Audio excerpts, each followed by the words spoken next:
अस्सलाम वालेकुम एवरीवन। हम जो क्लास स्टार्ट करने वाले हैं 1 मिनट या 2 मिनट के अंदर। जज़ाकल्लाह तो फैल मेहमान, थैंक यू सो मच।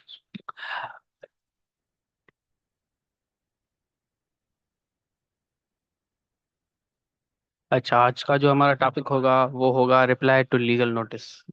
पहले हमने सीखा था कि लीगल नोटिस कैसे ड्राफ्ट करते हैं और कौन कौन सी जो उनकी एसेंशियल्स हैं। आज का जो हमारा टॉपिक होगा वो होगा एक to reply to legal notice.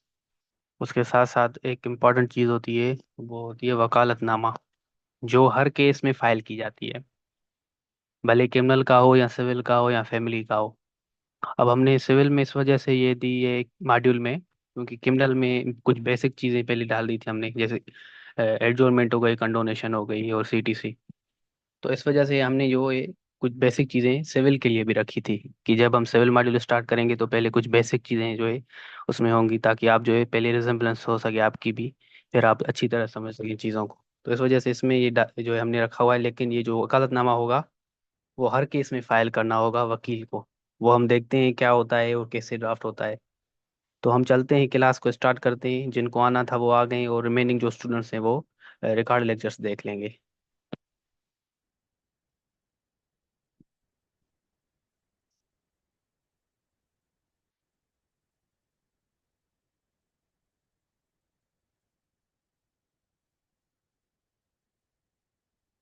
First of all, जिन जिन लोगों ने असाइनमेंट सबमिट कराई है लीगल नोटिस की, तो वो उनको इंशाल्लाह सुबह या कल उसके बाद वाले दिन रिव्यू मिल जाएगा, जो भी उसका फीडबैक होगा। बाकी रिमेनिंग जो भी असाइनमेंट्स थी वो चेक हो चुकी हैं, और उनका फीडबैक जो है डिस्पैच हो चुका है। आई होप कि सबको रिसीव हो गया होगा।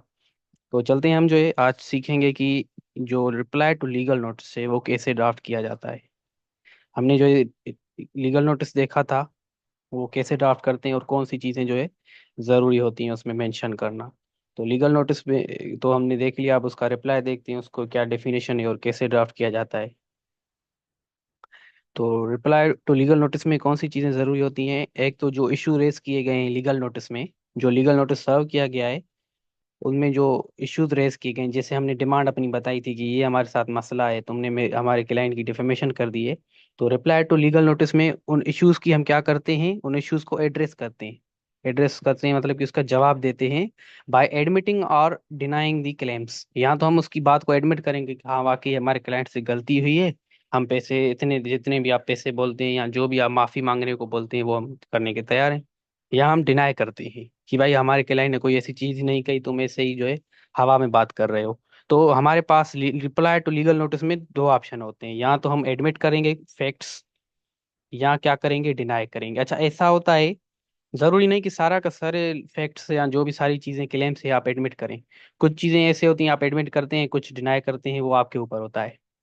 इसमें किसी किस्म की रिस्ट्रिक्शन नहीं है कि अगर आप एक फैक्ट या एक पैरा एडमिट करते हैं तो इसका मतलब सारा लीगल नोटिस, बिल्कुल नहीं है। क्या होता है, कभी कभी हम से तीन चीजें मांग लेते हैं लीगल नोटिस में कि भाई तुमने हमारे साथ तीन मसले किए हैं, हम कहते हैं हाँ भाई एक मसला हम मानते हैं, बाकी जो तुम दो मसले बोल रहे हो वो हम नहीं मानते। तो ऐसे भी हो सकता है कि कुछ जो लीगल नोटिस का चीजें पेराज हैं वो एडमिट आप कर सकते हैं अगर आपके क्लाइंट ऐसी डायरेक्शन आपको दे रहा है, और रिमेनिंग आप डिनाई कर सकते हैं, वो आपके ऊपर है। वो आपके क्लाइंट के ऊपर है कि वो आपको कैसे डायरेक्शंस देता है कि भाई मेरे साथ ये मसला हुआ है, या को सारा कुछ ठीक है। तो रिप्लाई टू लीगल नोटिस में हमें करना क्या होता है, या तो हम एडमिट करते हैं या डिनाई करते हैं, बाकी हम खुद से कोई एक एक्स्ट्रा चीज नहीं देते। ठीक है। तो चलते हैं हम कैसे वो करते हैं एडमिट और डिनाई। तो ड्राफ्ट करते हैं हम लीगल नोटिस का रिप्लाई। लीगल नोटिस हमने देख लिया था, तो आज हम क्या करेंगे, drafting of reply to legal notice. तो चलते हैं हम देखते हैं कि वो कैसे ड्राफ्ट किया जाता है।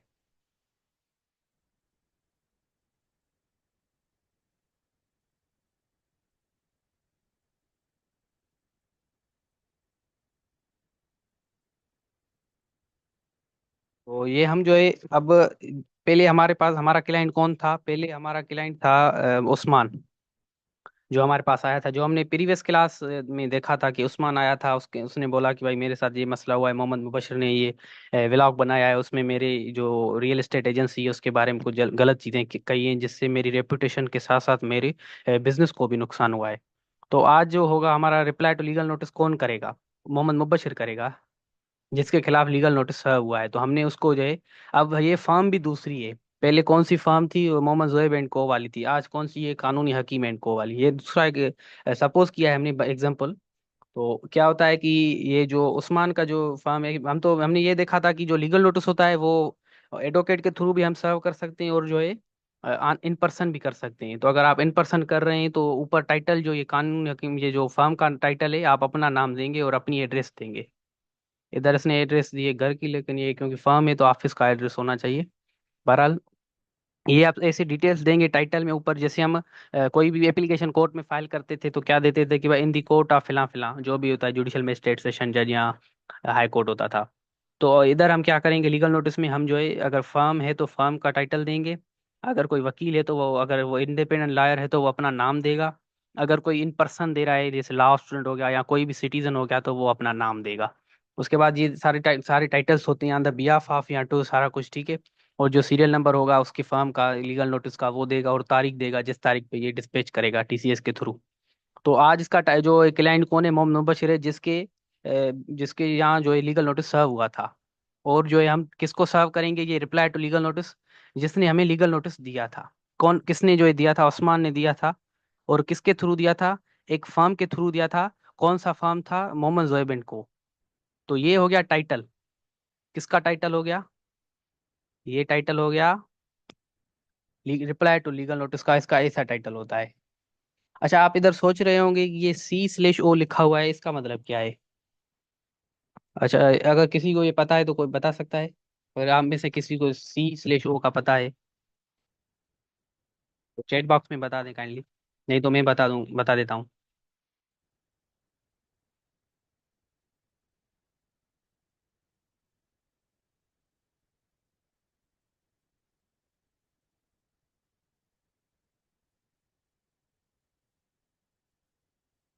अच्छा, रेयान ने कहीं हद तक सही बात कही है, ये भी हो सकता है क्लाइंट ऑफ, ये भी कह सकते हैं, लेकिन ये जो लीगल लैंग्वेज में होता है इसकी मतलब होती है केयर ऑफ।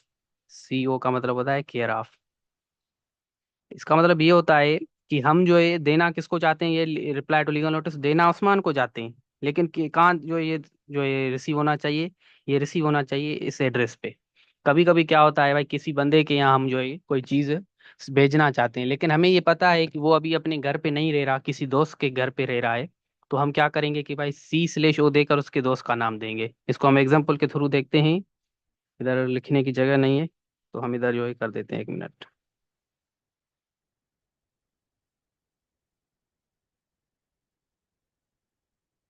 जैसे अभी हमने उस्मान को जो है एड्रेस दिया है, उस्मान के यहाँ जो है लीगल नोटिस सर्व किया है। अब हमें पता है कि उस्मान ने हमें किसके थ्रू लीगल नोटिस दिया था, एक फर्म के थ्रू दिया था। तो हम क्या चाहते हैं कि भाई जो उस्मान को रिसीव होना चाहिए लीगल नोटिस, वो भी फर्म के थ्रू होना चाहिए। तो हम क्या लिखेंगे, C/O और उसको फर्म का नाम लिख देंगे। इसका एक प्रैक्टिकल एग्जांपल ऐसे देते हैं कि भाई हमें पता है, जैसे मेरा सपोज करें एक फ्रेंड है, उसका नाम है अली। अब मुझे पता है कि अली अपने घर पे नहीं रहता, अली जो है अभी यहाँ तो ऑफिस में रहता है, यहाँ जो है किसी दोस्त के घर पे रहता है। तो मैं क्या करूंगा, C/O उसके जो दोस्त होगा उसका नाम, सपोज करते हैं उसके दोस्त का नाम है अहमद। तो अब मैं क्या, इसका मतलब मैं क्या चाहता हूँ कि भाई मैं चाहता हूँ कि मेरा जो लेटर है वो रिसीव अहमद को हो, लेकिन एड्रेस कौन से पे हो, एड्रेस अहमद के पे हो, क्योंकि भाई किसी भी वजह से जो अली है वो अहमद की एड्रेस पे रहता है या कुछ। ये अक्सर ऐसे होता है, जैसे कोई ऑफिसर होता है, तो ऑफिसर के घर पे नहीं आता कोई भी लेटर, ऑफिशियल होता है तो उसकी जो होती है वो जो जहाँ जॉब करता है, जैसे अगर कोई एजुकेशन में डिप्टी DO हो गया या DO हो गया, तो सपोज करते हैं वो हो गया, ठीक है। अब्दुल करीम सपोज करें DO है। अब उसके घर पे हम जो है ऑफिशियली जो भी सिंध गवर्नमेंट है वो चाहती है कि भाई मैं जो है उसके घर पे नहीं भेजूं, उसकी ऑफिस पे भेजूं, तो वो लिखेगी इधर CO, जो भी उसका ऑफिस का एड्रेस होगा वो सारा कुछ, कि भाई भेजना हम किसको चाहते हैं, भेजना चाहते हैं अब्दुल करीम को, लेकिन कहाँ ये डिस्पैच होना चाहिए, ये होना चाहिए उसकी ऑफिस पे। तो CO का मतलब ये होता है, और इसका फुल फॉर्म होता है केयर ऑफ। इसका फुल फॉर्म क्या होता है, केयर ऑफ। ये एक लेट जो है यूज किया जाता है, शॉर्ट फॉर्म अक्सर जो है लीगल नोटिस में हम ज्यादातर यूज करते हैं। बाकी जहाँ भी आपको सही लगे एड्रेस में कहीं भेजने में, आपको अगर कोई भी चीज़ आप TCS करना चाहते हैं तो उधर भी आप ये मेंशन कर सकते हैं। आई होप कि ये C/O आप समझ गए होंगे कि इसका मतलब क्या है। इसका सिंपल मतलब यही है कि हम उस्मान को जो है देना चाहते हैं ये लीगल नोटिस, और इस फर्म के थ्रू। तो चलते हैं हम आगे, के आगे क्या होता है। उसके बाद जैसे हम उन्हें टाइटल दिया था लीगल नोटिस में, वैसे ही हम इधर भी टाइटल देंगे। कि सब्जेक्ट में हम क्या लिखेंगे, उधर हमने लिखा था कि लीगल नोटिस, जो लिखा था इधर हम लिखेंगे रिप्लाई टू लीगल नोटिस। अच्छा, कौन सा लीगल नोटिस, वो सीरियल नंबर हमने मेंशन किया हुआ है जो उसकी फर्म ने इशू किया था, और कौन सी डेट पे वो इशू जो है TCS पे आया था या डिस्पैच हुआ था। जो उस लीगल नोटिस में तारीख लिखी होगी वही तारीख आप इधर मेंशन करेंगे। उधर कौन सी तारीख थी, 21/9/2024, तो हम वही लिखेंगे कि भाई लीगल नोटिस जो 21/9/2024 पे जो है वो हुआ था, डिस्पैच हुआ था, उसकी रिप्लाई जो ये है हमारा, ये जो हमारा जो रिप्लाई है वो उस लीगल नोटिस का रिप्लाई है। तो हमें ये इंडिकेट करना जरूरी है कि आप किस लीगल नोटिस की रिप्लाई दे रहे हैं। कभी कभी क्या होता है कि एक इंसान होता है, एक जो भी होता है सिटीजन, एक लीगल लीगल नोटिस सर्व करता है, 15 दिन की जो है मोहलत देता है, सपोज करें, ठीक है। उसके बाद फिर जो एक लीगल नोटिस देता है, फिर 15 दिन या कुछ 7 दिन की मोहलत देता है, फिर तीसरा जो है लीगल नोटिस देता है, फिर जाके केस करता है। तो कभी कभी ऐसी सिचुएशन में 3 या 2 लीगल नोटिस सर्व हो जाते हैं। अब आप जो है रिप्लाई देना चाहते हैं किसी भी एक लीगल नोटिस का, तो आपको ये इंडिकेट कराना जरूरी होता है। तो इस वजह से इस सिचुएशन में भी अगर एक से ज्यादा लीगल नोटिस आए हैं तो फिर भी आपको डेट देनी होगी, ताकि क्लियरिफाई हो सके कि आप कौन से लीगल नोटिस का रिप्लाई दे रहे हैं। अगर वो उसने एक सर्व किया है फिर भी आपको जो इंडिकेट करना होगा कि भाई कौन से लीगल नोटिस, कौन सी तारीख वाला और कौन सा सीरियल नंबर था। तो वो आपको सारी चीजें मेंशन करनी होगी, क्योंकि आपको लीगल नोटिस रिसीव हुआ होगा तो आपको सारी डिटेल्स आपको उधर मौजूद होंगी, तो आपको वो मेंशन करनी है। उसके बाद हम सारा कुछ लिखते हैं, जैसे कोर्ट में लिखते हैं कि इट इज रिस्पेक्टफुली सबमिटेड, यहाँ सारा कुछ, तो इधर भी वही लिखेंगे कि भाई with reference to your legal notice, जो आपने लीगल नोटिस सर्व किया था, हमने अपनी instructions and direction of our client, जो हमारे क्लाइंट ने हमें डायरेक्शंस दिए हैं, हम रिपोजिट करते हैं तुम्हारे लीगल नोटिस को। रिपोजिट मतलब कि आंसर देना, जवाब देना तुम्हारे लीगल नोटिस को। तो हम तुम्हारे लीगल नोटिस को जो है जवाब दे रहे हैं, हम अपनी जो क्लाइंट की डायरेक्शंस पे, जो आपने लीगल नोटिस हमारे क्लाइंट को क्या किया था, सर्व किया था। अब हम क्या करते हैं, हम करते हैं डिनाई जो भी आपने एलिगेशंस किए हैं। हमने क्या पढ़ा था कि रिप्लाई टू लीगल नोटिस में आपके पास दो ऑप्शंस होते हैं, या तो आप एडमिट करेंगे या तो आप जो है डिनाई करेंगे। तो इधर इसने क्या कर दिया, इसमें जो है एडमिट नहीं किया, इसने क्या कर दिया, इसने डिनाई कर दिया कि आपने जो हमारे क्लाइंट पे जो है जो भी एलिगेशंस लगाए थे, वो हमने अपनी क्लाइंट की डायरेक्शंस पे डिनाई करते हैं ऑन दी फॉलोइंग इफेक्ट। अब कैसे डिनाई करते हैं वो हमने मेंशन किया हुआ है नीचे। फर्स्ट ऑफ ऑल जो है हमने क्या लिखा हुआ है कि हमारा क्लाइंट क्या है, वो बहुत ही इज्जतदार व्लॉगर है, वो अपना फेमस यूट्यूब चैनल चलाता है झूठ का पर्दाफाश। और ये respectable law abiding and peace loving citizen है, अपने इस्लामिक रिपब्लिक ऑफ पाकिस्तान और रेजिडेंट है अब मेंशनड एड्रेस का। जैसे ये रिस्पेक्टेबल वाली सारी चीज आपको पता है, हम मेंशन करते हैं। उसके साथ हमने ये भी लिखा हुआ है कि भाई ये एक रेप्यूटेड व्लॉगर है और ये एक चैनल भी चलाता है, जो इसका नाम लिखा हुआ है कि झूठ का पर्दाफाश सारा कुछ। अच्छा, सेकंड के जो भी सेकंड पेरा होगा उसके बाद हम यहाँ तो एडमिट करेंगे या जो है डिनाई करेंगे। हमने ये भी देखा था कि सारा का सारा आपकी मर्जी नहीं कि आप एडमिट करें या सारा का सारा लीगल नोटिस डिनाई करें।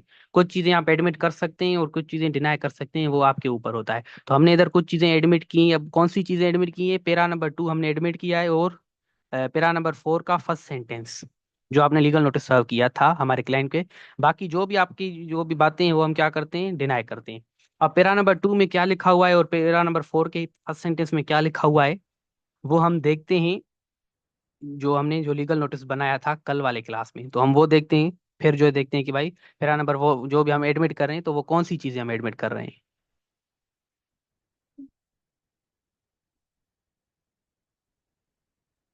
अच्छा, पेरा नंबर 2 हमने क्या किया है, एडमिट किया है। पेरा नंबर 2 में क्या लिखा हुआ है,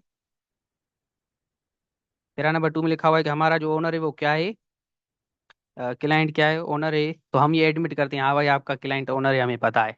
और दूसरा हमने जो है 4 नंबर वाली पहली चीज जो है हमने एडमिट की है। 4 में क्या लिखा है कि हमने जो व्लॉग की क्लिप थी उसने अटेंशन ली और टॉप रेटिंग पे आ गई है, और हमने जो है फेसबुक अकाउंट पे भी शेयर किया है। तो ये हो गया फर्स्ट सेंटेंस। तो हम ये फर्स्ट सेंटेंस क्या कर रहे हैं, एडमिट कर रहे हैं अपनी रिप्लाई टू लीगल नोटिस। बाकी रिमेनिंग हम एडमिट नहीं कर रहे। क्यों एडमिट नहीं कर रहे, रिमेनिंग में हमारे क्लाइंट के ऊपर गलत बात की गई है कि भाई इस नतीजे में हमारे क्लाइंट की क्या हुई, रेपुटेशन खराब हुई है, और जो है सारा कुछ नुकसान पहुंचा है हमारी फाइनेंशियल लॉस को। तो आप ऐसे भी कर सकते हैं कि आप जो पेरा नंबर 4 है सारा का सारा, जरूरी नहीं कि आप एडमिट करें, उसका पहला सेंटेंस एडमिट कर सकते हैं और रिमेनिंग आप एडमिट नहीं कर सकते, वो आपके ऊपर है। तो हम पहला वाला क्योंकि एडमिट कर रहे हैं, क्योंकि हाँ भाई ये बात सच है, मैंने वीडियो अपलोड की थी और वो उसने क्या किया था, वो वायरल हो गई थी, वो टॉप रेटिंग में आ गई, और उसके साथ साथ मैंने फेसबुक अकाउंट पे भी वो चीज़ शेयर की थी।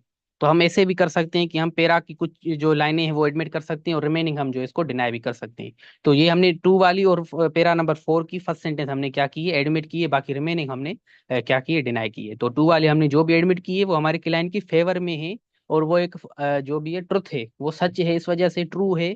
तो इस वजह से हमने वो एडमिट की हुई है कि वाकई जो उस्मान है वो रियल एस्टेट एजेंसी चलाता है, और मैंने वीडियो अपलोड की है वो जो हाई रेटिंग में चली गई, और मैंने फेसबुक अकाउंट पे वो शेयर की थी। तो आई होप कि आप समझ गए होंगे कि हमने जो भी चीज़ें एडमिट की है, ये ध्यान रखना है कि कोई भी ऐसी चीज़ आपको एडमिट नहीं करनी जो आपकी जो है क्लाइंट के खिलाफ हो। आपको कहीं भी कभी क्या होता है, जो क्लाइंट जो सिटीजन होता है उसको इतनी ज़्यादा चीज़ें पता नहीं होती, तो बीइंग एडवोकेट आपको ये इधर एडवाइस देनी है उसको, लीगल एडवाइस कि भाई अगर तुम ये चीज़ एडमिट करोगे तो आपका केस कमज़ोर हो जाएगा, इन केस अगर वो लिटिगेशन में चला जाता है। तो आपको ये ध्यान रखना होगा। उसके बाद हम जो भी जो है क्या करते हैं वो देखते हैं कि भाई पेरा नंबर 3 में हमने क्या लिखा है कि हम जो भी चीजें आपने लीगल नोटिस में मेंशन की हैं उसको हम डिनाई करेंगे। अब डिनाई कैसे करेंगे, वो अपनी जो भी परसुएशन वाली आर्ट होती है वो यूज करके, कि भाई ऐसी कोई भी स्टेटमेंट जो की गई है हमारे व्लॉग में, वो जो डैमेज नहीं पहुंचा रही है आपके क्लाइंट को। ये जो आपके क्लाइंट का क्लेम है कि भाई मेरी डिफेमेशन हुई है, ये क्या है, झूठी है। अब ये झूठी क्यों है, वो हम आगे पैरा नंबर 4 में लिखा हुआ है कि भाई ऐसी स्टेटमेंट क्या है वो ट्रू है और बेस्ड ऑन पब्लिक गुड। क्योंकि जो हमारे क्लाइंट ने जो ये स्टेटमेंट बनाई है, क्यों बनाई है, क्योंकि ये एक सच है। तुम्हारा जो क्लाइंट है वो क्या है, वो फ्रॉडी बंदा है और वो बंदों से फ्रॉड कर चुका है, और ये एक पब्लिक गुड है, मतलब कि आवाम की लार्ज स्केल के लिए एक भलाई है, आवाम के लिए भलाई का काम है जो मैंने किया है। ये किसी किस्म का जो है क्राइम नहीं है। अब क्योंकि डिफेमेशन ऑर्डिनेंस के सेक्शन 5 के सी में लिखा हुआ है कि अगर आप कोई भी स्टेटमेंट करते हैं जो पब्लिक के गुड के लिए है, वो ऑफेंस नहीं है। तो इस वजह से हमारे क्लाइंट का जो भी एक्ट है वो ऑफेंस नहीं है।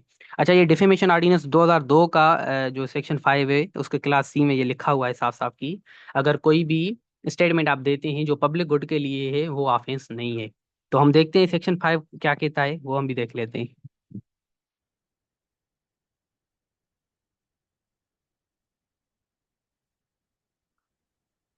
मैं इसको जूम कर देता हूँ। ये है section 5 of defamation ordinance, sorry, हाँ यही है। क्या है इसका ऑर्डिनेंस में देख लेता हूँ, 1 मिनट। डिफेमेशन ऑर्डिनेंस 2002 ये भी ठीक है। इसका जो है सेक्शन 5 का क्लास सी में लिखा हुआ है, इधर आप देख सकते हैं। ये मैंने हाथ रखा हुआ है, कंप्यूटर वाला हाथ। तो ये आप देख सकते हैं कि इधर सी में क्या लिखा हुआ है, it is based on truth and was made for public good. तो अगर ऐसी चीजें हैं कि आप ऐसी कोई भी सच्ची बात कर रहे हो या कोई पब्लिक गुड के लिए कोई बात कर रहे हो, तो भले उसमें कोई भी किस्म की कि अगले बंदे को डिफेमेशन हो रही है, वो क्या है, ऑफेंस नहीं है। सपोज करते हैं एक बंदा है, वो करप्शन कर रहा है, और मैं कहता हूँ कि भाई तुम ये करप्शन कर रहा है, तो इस किस्म में वो ऑफेंस नहीं है, क्योंकि ये एक सच है कि भाई वो करप्शन करता है और मैं बोल रहा हूँ करप्शन कर। इन केस अगर वो एक ऑनेस्ट ऑफिसर है और मैं कह रहा हूँ कि नहीं ये करप्शन करता है, तो फिर वो ऑफेंस हो गया, क्योंकि मैं उसकी डिफेमेशन कर रहा हूँ। किसी की इसके बारे में सच बोलना डिफेमेशन नहीं है। तो आई होप कि ये भी आपको क्लियर हो गया होगा कि भाई डिफेमेशन ऑर्डिनेंस के सेक्शन 5 में बहुत से जो है डिफेंसेस लिखे हुए हैं, भाई कौन से ग्राउंड पे ये डिफेमेशन नहीं है। तो ये हो गया सेक्शन 5 जो हमने मेंशन किया था, इस वजह से हमने इसको थोड़ा बहुत पढ़ लिया।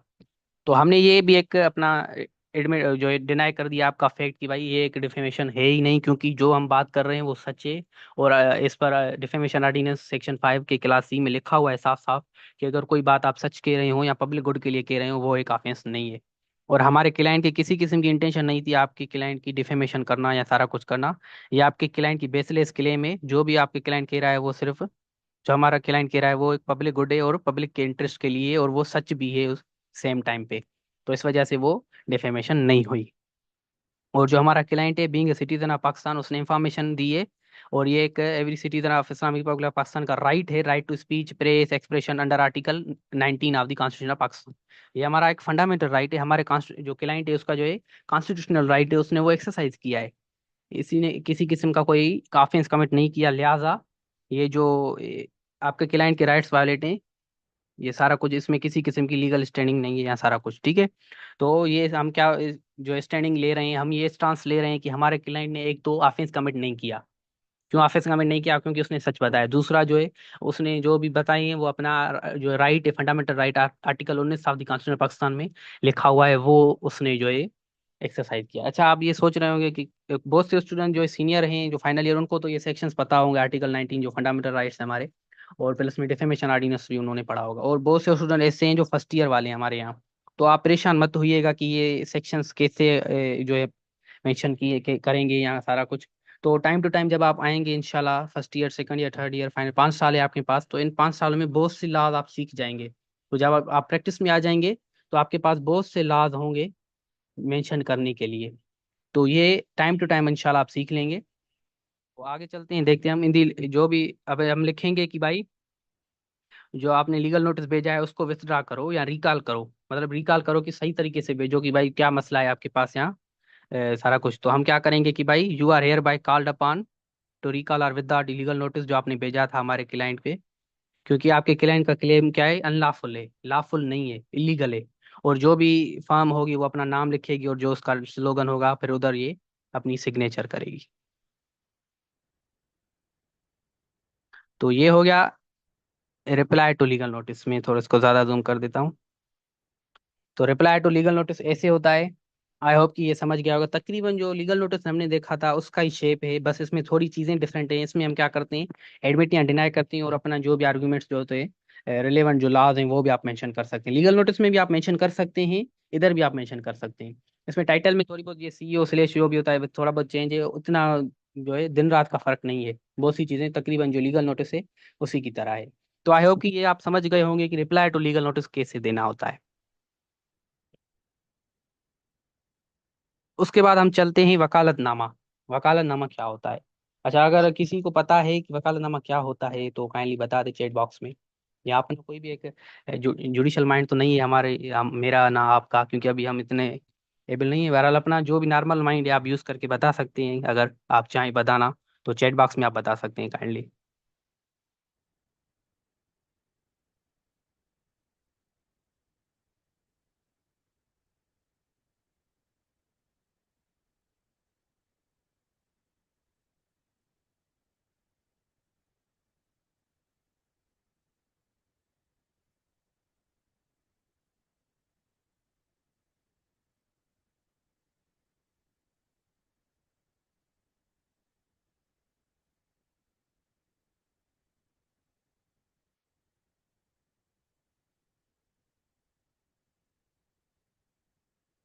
अच्छा चलते हैं, हम स्टार्ट हम ही देख लेते हैं। किसी ने रिस्पॉन्स नहीं दिया।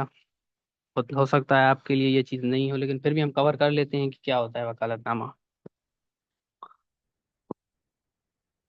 अच्छा, मिसेस अदनान ने कहा है कि an advocate who appear on the behalf of his client, and Abdullah Shahzad ने कहा है कि the agreement where client hires advocate to represent.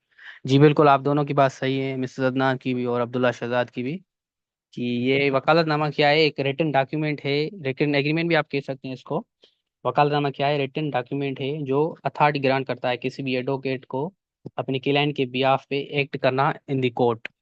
Court में अभी क्या है, क्लाइंट जो भी होता है, हमारे पास तो ऐसा भी है कि हम क्लाइंट खुद भी जो है प्लीड कर सकता है। इसमें किसी किस्म की रिस्ट्रिक्शंस उसको नहीं है कि भाई तुम्हें वकील करना लाजमी है।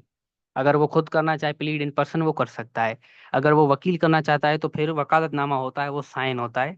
हर वकील जो होता है वो, अगर उसको किसी भी पर्सन के बिहाफ पे प्लीड करना है, एक्ट करना है कोर्ट में, तो वकालतनामा साइन होना लाजमी है। फिर वो कोर्ट में जमा होता है, तो वो हम देखते हैं कि वो कैसे ड्राफ्ट होता है और कैसे हम अपनी क्लाइंट की सिग्नेचर लेते हैं और कोर्ट में सबमिट कराते हैं।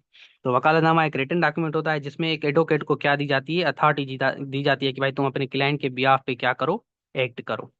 और कौन सी चीजें करो? फाइल करो प्लीडिंग्स, प्रेजेंट करो एविडेंस, परफॉर्म करो हर वो एक्शन जो रिक्वायर्ड है लीगल प्रोसीडिंग के लिए। मतलब कि अब जो भी काम होगा, वो एडवोकेट जो भी काम करेगा ऐसा समझा जाएगा कि वो उसका क्लाइंट जो है वो कर रहा है। वो क्लाइंट डायरेक्शन दे रहा है, इस वजह से वो एडवोकेट ऐसा कर रहा है, क्योंकि वकालतनामा साइन हो चुका है। तो वकालतनामा ने होता है, रिटन डॉक्यूमेंट होता है, और उसमें पावर सारा कुछ मिल जाता है एडवोकेट को। इवन कि वो केस से विड्रॉ भी कर सकता है अगर वो चाहे तो, क्योंकि वो वकालतनामा में हम पहले ही लिखवा लेते हैं अपने क्लाइंट से।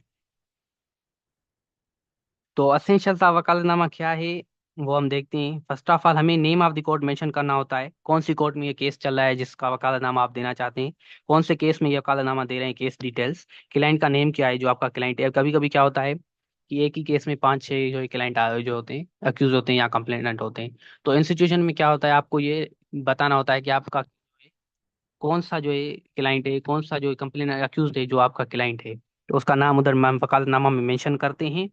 उसके बाद क्या करते हैं, नेम ऑफ द एडवोकेट, जो आप वकील बना, अगर आप इंशाल्लाह बनेंगे वकील और आप वकालतनामा जमा कराना चाहेंगे तो आप अपना नाम लिखेंगे और अपनी सिग्नेचर करेंगे और अपने क्लाइंट की सिग्नेचर लेंगे। ठीक है, तो ये हो गया वकालतनामा।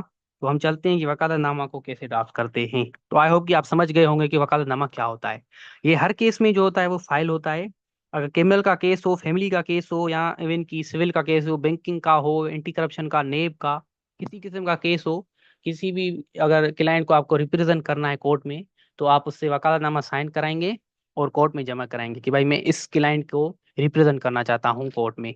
ये क्रिमिनल मॉड्यूल की जो भी एप्लीकेशन है उसमें फाइल होता है, बेल एप्लीकेशन हो गई, बाई से भी हो गई, और सारों में जो होता है वो फाइल होता है। तो हम चलते हैं कि वकालतनामा कैसे ड्राफ्ट करते हैं।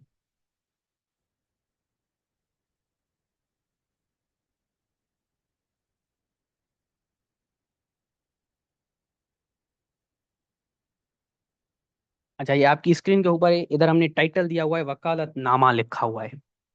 वकालतनामा, अब इसको कभी कभी कोई ऐसा लगता है कि पावर, कोई ऐसे भी हमने देखे हैं प्रैक्टिस में, इधर लिखा होता है पावर, पावर लिखा होता है या स्लेश वकालतनामा। तो आपकी मर्जी, आप पावर लिखें वकालतनामा। वकालतनामा बहुत एक क्या होता है, कस्टमरी वर्ड है। हमारे यहाँ चलता है, तो इस वजह से हम क्या करते हैं, वकालतनामा लिखते हैं। तो आप एक अक्सर ये भी देखेंगे कि पावर भी लिखा होगा। अच्छा, हम क्या करते हैं, ये टाइटल देते हैं कि भाई ये वकालतनामा है, और कोर्ट का टाइटल जिस कोर्ट में ये केस चल रहा है, इन दी कोर्ट आप सपोज करें फोर्थ जुडिशियल मजिस्ट्रेट, हम ऐसे करते हैं।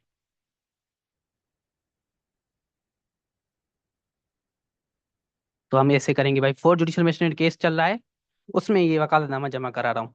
अच्छा, ये नंबर ऑफ बाइस क्या है, उस केस का नंबर, अगर वो क्रिमिनल बेल एप्लीकेशन है तो आप इसे देखेंगे क्रिमिनल बेल एप्लीकेशन सपोज, ठीक है। और नंबर जो भी होगा, और जो भी दो 20 मैंने इधर क्यों लिखा हुआ है कि अब ये वकालतनामा हम एक बार जो है बना के फिर प्रिंट करा लेते हैं, उसके बाद हम ये पेन से ही लिख लेते हैं, सीरियल नंबर हम इधर पेन से लिखेंगे, उसके बाद अगर 2024 है तो 2024, और 2025 है तो हम 2025 इधर मेंशन करेंगे। तो इस वजह से हमने सिर्फ 2000 लिखा हुआ है, उसके बाद जो भी साल होगा वो हम मेंशन करेंगे। तो ये हो गया ऐसे, इस वजह से अगर ये जो है 22 AB की एप्लीकेशन है तो क्रिमिनल मिसलिनियस एप्लीकेशन, अगर बेल की एप्लीकेशन है तो क्रिमिनल बेल एप्लीकेशन नंबर, अगर कोई भी एप्लीकेशन है कैंसिलेशन ऑफ बेल एप्लीकेशन है तो वो लिखेंगे, और जो भी एप्लीकेशन होगी कोर्ट की तो उधर हम ये टाइटल दे के और सीरियल नंबर देने के बाद जो भी साल होगा वो मेंशन करेंगे। तो ये वकालतनामे का टाइटल हो गया। उसके बाद केस की डिटेल्स देंगे कि भाई किस केस में आप ये वकालतनामा जमा कराने। तो केस की डिटेल देंगे कि भाई इस जैसे होता है भाई वहीद वर्सेस स्टेट, या जो भी एप्लीकेंट होगा इधर मतलब ऐसे कर दे वहीद वर्सेस दी स्टेट, ऐसे भी टाइटल आते हैं। सिविल में क्या होता है, दोनों साइड पे क्या होते हैं, ह्यूमन होते हैं। जैसे इधर स्टेट है तो सिविल में ऐसा नहीं होता, सिविल में क्या होता है, वहीद वर्सेस क्या होता है, अली हो गया, तो वहीद वर्सेस अली। तो इधर मेंशन करेंगे कि भाई वहीद क्या है, जो भी इसमें आपको टाइटल मिलेगा वो उसको टिक करेंगे, इधर से जो भी आपका अपना वो होगा तो वह वो टिक करेंगे। सपोज कर दें हम, ये प्लेंटिफ हो गया और ये डिफेंडेंट हो गया अली, तो हम ऐसे करेंगे। उसके बाद अब ये सारा कुछ हो गया, अभी ये तो केस का टाइटल हो गया और कोर्ट का टाइटल हो गया। आपका जो क्लाइंट होगा वो इधर लिख मेंशन किया जाएगा, क्लाइंट की जो भी डिटेल्स होंगी। ये तो केस में क्या होता है, एक से ज्यादा बंदे भी होते हैं, तो आपका क्लाइंट की जो भी डिटेल्स होंगी वो इधर लिखेंगे।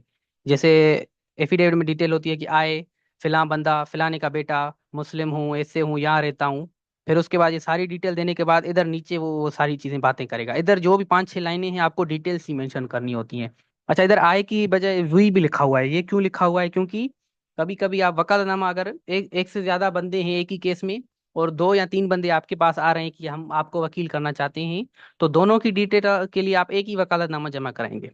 हर एक क्लाइंट के लिए अलग से वकालतनामा जमा कराने की जरूरत नहीं है। तो वकालतनामा सिर्फ एक ही टाइम पे एक ही जमा होता है। तो इस वजह से वी का भी ऑप्शन हमने दिया हुआ है। अगर दो हैं तो दो की आप डिटेल्स देंगे, और इधर हमने क्या लिखा हुआ है कि भाई do hereby appoint nominate, जो भी एडवोकेट का नाम होगा वो लिखेंगे। वो क्या करेगा, अपीयर करे होगा, एक्ट होगा, प्लीड करेगा, विथड्रा करेगा, और जो भी रिकवरी मनी होगी, प्रॉपर्टी की डॉक्यूमेंट्स होंगे, एंगेज एडवोकेट से होना होगा सारा कुछ, वो हमारे बिहाफ पे करेगा, और विथड्रा भी कर सकता है इन मैटर में। अब हमने क्या कर दिया, अपने क्लाइंट से सारे पावर ले लिए। मैं जो एक प्लीट विड्रॉ कर सकता हूँ, या ये जो रिकवर मनी कर सकता हूँ आपके बिहाफ पे, डॉक्यूमेंट जो जमा करा सकता हूँ, कोई भी और कोई भी काम कर सकता हूँ, इवन की विथड्रॉ भी कर सकता हूँ इस मैटर में जो मेंशन लिखी हुई है अब। तो हमने इससे सिग्नेचर लेने के बाद अब जो भी क्लाइंट के पावर्स होंगे वो एडवोकेट को ट्रांसफर हो जाएंगे। अच्छा, ये नीचे लिखना ये जरूरी होता है कि अगर ये हमारा जो एडवोकेट है वो अपीयर नहीं होगा अगर इसको अपनी फीस नहीं दी गई।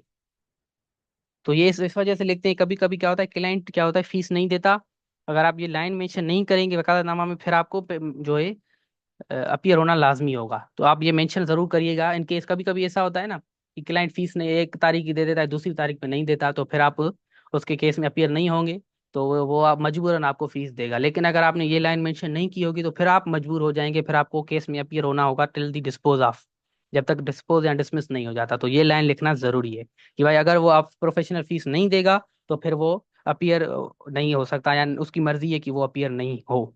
तो ये हमने ये भी पावर हम ले लेते हैं, जो हमारा क्लाइंट होता है कि उसको भी फीस देनी है, अगर नहीं देगा तो हम अपीयर नहीं होंगे। और इधर लास्ट चीज हम जरूर लिखेंगे कि भाई whatever is done by the council will be taken is done by me. मतलब कि जो भी काउंसिल काउंसिल कौन, जो एडवोकेट है जो भी करेगा वो ऐसा समझा जाएगा जैसे मैं कर रहा हूँ, कौन मैं, जो आपका क्लाइंट है वो। उसके बाद जो एडवोकेट होता है अपनी सारी डिटेल्स देता है और इधर सिग्नेचर करता है। डिटेल्स में कौन सी चीजें होती हैं, रजिस्ट्रेशन नंबर जिसको हम लेजर नंबर भी बोलते हैं, जो आपको इश्यू होता है जब आप गेट क्लियर करते हैं, तो वो आपको मेंशन करना लाजमी है। आप अपना नाम मेंशन करेंगे, उसके साथ एनआईसी भी लिखेंगे, अगर आप नंबर लिखना चाहते हैं तो वो भी आप मेंशन करेंगे। और इधर जो आपके क्लाइंट होंगे वो सिग्नेचर करेंगे, 1 2 3, जितने भी आपके क्लाइंट, अगर एक क्लाइंट है तो एक सिग्नेचर करेगा, दो होंगे तो दो सिग्नेचर करेगा, तीन होंगे तो तीन करेगा। और इधर आप अपना एड्रेस और कांटेक्ट डिटेल्स देंगे, अगर आपकी फर्म है तो उसकी सारी डिटेल्स, अगर आप इंडिपेंडेंट लायर हैं तो अपनी सारी डिटेल्स मेंशन करेंगे। तो ये हो गया वकालतनामा। फिर ये सारा जो है भरने के बाद आपको कोर्ट में सबमिट कराना होता है कि भाई इस केस में इसका मैं वकील हूँ। अच्छा, किसी का सवाल है वो देख लेते हैं। अब्दुल्ला शहजाद का सवाल है, सर केस को हारने की सूरत में एडवोकेट को ब्लेम नहीं किया जाएगा, ये भी ऐड हो सकता है? हाँ जी बिल्कुल, ये भी ऐड हो सकता है। जो आपकी बात है इसमें आप बहुत बहुत सी चीजें ऐड कर सकते हैं इनमें से। यहाँ जो आपने स्टेटमेंट इधर हमने दी हुई है, तो अगर आप ये ऐड करना चाहें तो बिल्कुल आप ऐड कर सकते हैं, इसमें किसी किस्म की हर्ज नहीं है। हमने ये भी दिखा है, विथड्रा वाली बात भी लिखी हुई है। अगर आप एक्स्ट्रा चीज आपको कोई ऐसा लग रहा है कि भाई ये मेंशन करना जरूरी है, कभी कभी क्या होता है हमारे यहाँ इतने क्लाइंट ज्यादा पढ़े लिखे नहीं है, तो लेकिन अगर आपके यहाँ जो होते हैं पेशावर, यहाँ पंजाब हो गई, पंजाब साइड जो होते हैं बहुत ही पढ़े लिखे होते हैं, तो उधर आपको ये एहतियात रखना होता है। तो वकालतनामा में उधर बहुत सी चीजें लिखी होती हैं, हमने देखा है। हमारे यहाँ तो इतनी नहीं है, बस ये सिंपल चीजें हमने लिखी हैं। तो उधर बहुत सी चीजें लिखी होती हैं, तो इस हिसाब से आप भी जो है अगर ये ऐड करना चाहते हैं तो कर सकते हैं। तो ये हो गया वकालतनामा और जो है रिप्लाई टू लीगल नोटिस। तो उसके बाद हम चलेंगे लिटिगेशन में। हमने लीगल नोटिस भी देख लिया और रिप्लाई उसका देख लिया और वकालतनामा भी देख लिया। अब हम चलेंगे इंशाल्लाह, जब हम अपकमिंग लेक्चर होगा उसमें हम सिविल का केस बनाएंगे। जैसे अब पहले एफआईआर ही नहीं हो रही थी हमारी क्रिमिनल केस में, फिर एफआईआर के चक्कर में हम भटक रहे थे 22 AB में। फिर हमने वो सीख ली, उसके बाद हमारी एफआईआर हो गई तो फिर हम बेल के चक्कर में चल गए थे। तो ऐसे ही इंशाल्लाह सिविल में भी ऐसे ही चलेंगे। हमारा अब लीगल नोटिस हो गया, रिप्लाई हो गया, अब हम केस करेंगे। फिर केस में प्लेंट होगी, फिर रिटन स्टेटमेंट होगी, फिर जो भी डॉक्यूमेंट्स होंगे वो देखेंगे इंशाल्लाह। हाँ, शरीका का सवाल है कि पंजाब साइड का अगर कोई वकालतनामा है तो शेयर कर दे। जी मैं कोशिश करूंगा कि वो मुझे मिल जाए। लेकिन मेरी अपनी ऑफिस का एक वकालतनामा मुझे मेरे पास पड़ा है, वो मैं गूगल ड्राइव पे शेयर कर दूंगा। बाकी अगर पंजाब साइड का मिल गया तो वो मैं भी इंशाल्लाह वो भी शेयर कर दूंगा। तो अगर किसी को कोई सवाल है तो काइंडली पूछ ले, नहीं तो हम जो है जजाकल्ला, थैंक यू सो मच शरीका। अच्छा, अगर किसी और को सवाल है तो काइंडली पूछ ले। आज का इतना ही लेक्चर था, उसके बाद इंशाल्लाह फिर अच्छी तरह से हम केस फाइल करेंगे कोर्ट में, civil case, next upcoming upcoming lecture में इंशाल्लाह।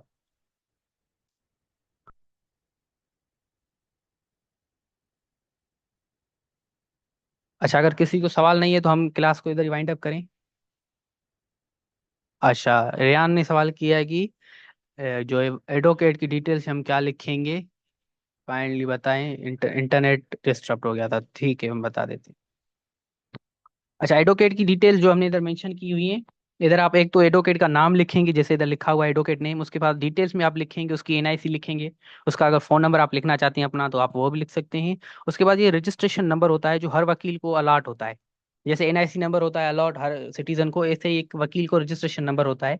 वो अपनी जो कंसर्न जो भी बार होती है उसको वो अलॉट करती है। जैसे ही आप इंशाल्लाह जब एनरोल हो जाएंगे गेट क्लियर करने के बाद, पहले तो गेट नहीं होती थी 2018 से पहले, लेकिन अब क्या है 2018 के बाद जो भी गेट क्लियर करेगा उसको जो है एनरोल्ड वकील हो जाएगा इंटीमेशन के बाद, तो आपको एक नंबर अलॉट होगा कि आपका ये रजिस्ट्रेशन नंबर है।